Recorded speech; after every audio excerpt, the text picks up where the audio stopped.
Olá, turminha do quinto ano, tudo bem? Hoje vamos iniciar então nossa primeira aula aí desse módulo um, que traz como tema então a importância da água. Lembrando que este módulo ele vai ser dividido, tá?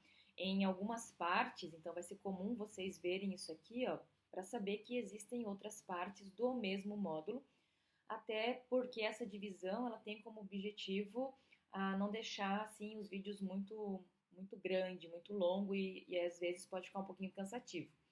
Então vamos ser bem pontuais aí, né, nos temas que a gente está trabalhando.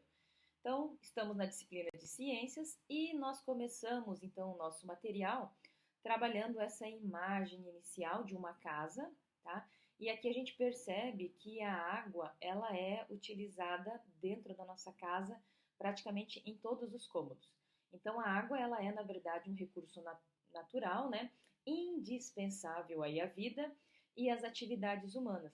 Então, a gente consegue perceber que no banho, para limpar o quarto, querendo ou não, na sala quando a gente está bebendo alguma coisa, na lavanderia, regando as plantas, lavando o carro, na cozinha, né? São todas aí situações é, em que a água é consumida aí na nossa residência, perfeito?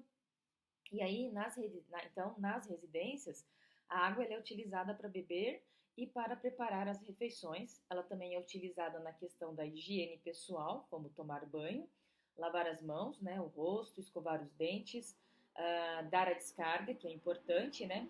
E nas atividades domésticas, tá, nós temos aí então a questão da limpeza geral da casa, lavagem das roupas, a rega de jardim, né, ou seja, molhar as plantas e lavagem aí dos veículos, né? Indo para o nosso primeiro tema, foi aí a água no corpo humano. É importante lembrar que a maior parte do corpo humano ela é constituída então de água e várias funções, né, do nosso corpo depende da água para isso. Então nós vamos trabalhar aí algumas funções.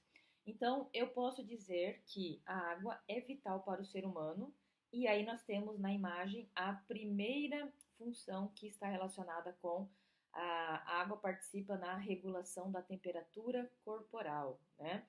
Ou seja, o suor, que é esse líquido que está escorrendo aqui nessa imagem, ele é um líquido composto aí de 99% de água e 1% de sais minerais. Tem como função regular a temperatura do corpo humano, que deve ser mantida aí por volta dos 36 graus e meio, né? E quando a temperatura do corpo começa a aumentar muito, por causa de uma atividade física mais intensa, ou seja, quando a gente faz a educação física, por exemplo, a gente corre, a gente se movimenta, né? A temperatura, ou quando a temperatura do ambiente está muito elevada, o organismo ele precisa eliminar então o quê? O excesso de calor, e esse excesso ocorre então através do suor. Então, a função do suor, o que que é? Ela age como um mecanismo de refrigeração, então é importante, né?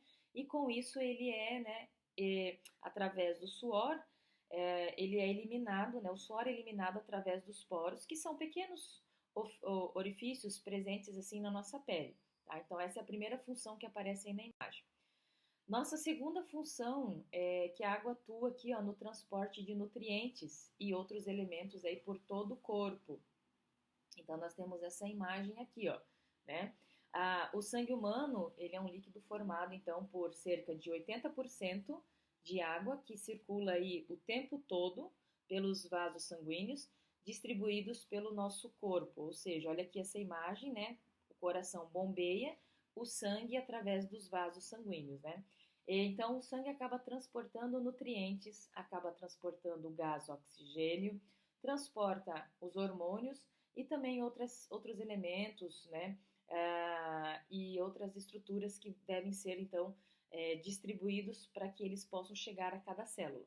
Então, ele, além de distribuir, o sangue ele também recolhe os resíduos que devem ser eliminados do corpo através da urina, que daí é um outro processo que a gente vê mais para frente. E antes de passar para uma próxima função, olha só, o coração funciona como uma bomba que impulsiona o sangue pelo interior dos vasos sanguíneos.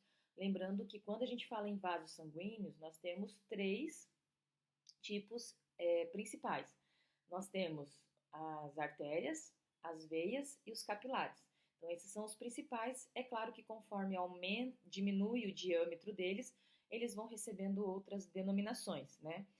E aí nós temos uma outra função, que a água ajuda na eliminação, então, do quê? De resíduos por meio das fezes, né, e da urina. Então, olha lá, sistema urinário ou sistema excretor é constituído pelos rins, né, pelo ureter, são dois ureteres que se ligam à bexiga e aí saem pela uretra, né? Então, a urina ela é composta aproximadamente de 95% de água. Ela é produzida então nos rins, então é aqui que ela vai ser produzida, armazenada na bexiga, e a sua função então é eliminar o excesso de água que a gente ingere e remover aquilo que não presta, ou seja, as toxinas, né? E alguns resíduos que estão presentes no sangue. Então, a função do rim é filtrar o sangue, tá? E aqui nós temos então, né, rapidamente, lembrando, uma representação em destaque do sistema excretor, ok? E aí, indo para a nossa reta final, nós temos essa imagem aí chamada lá, ó, constipação, né? Então, olha lá, as fezes são compostas de água, perfeito. Então, cerca de 75% das nossas fezes, ela tem água, né? É constituída de água. Além disso, tem restos alimentares que não foram digeridos e outros tipos de substância. E quando a gente tem uma dificuldade de ir ao banheiro, né, de eliminar as fezes, nós chamamos então de constipação ou popularmente conhecida também como prisão de ventre, né? Então, as causas mais comuns, né, da prisão de ventre são o quê? A pouca ingestão de líquidos e uma dieta pobre em fibras, ou seja, a falta de salada, né? Salada tem fibras, então por isso que é importante a gente comer salada. Então, como que a gente pode evitar esse tipo de situação, essa dificuldade de ir ao banheiro? Comer frutas e hortaliças, beber muita água no decorrer do dia, não tudo de uma vez, né? E praticar atividades físicas. Então, isso é importante. Bom, eu vou ficando por aqui e aí no próximo vídeo, então, a gente volta a falar aí sobre a segunda parte deste módulo, ok? Tchau, tchau!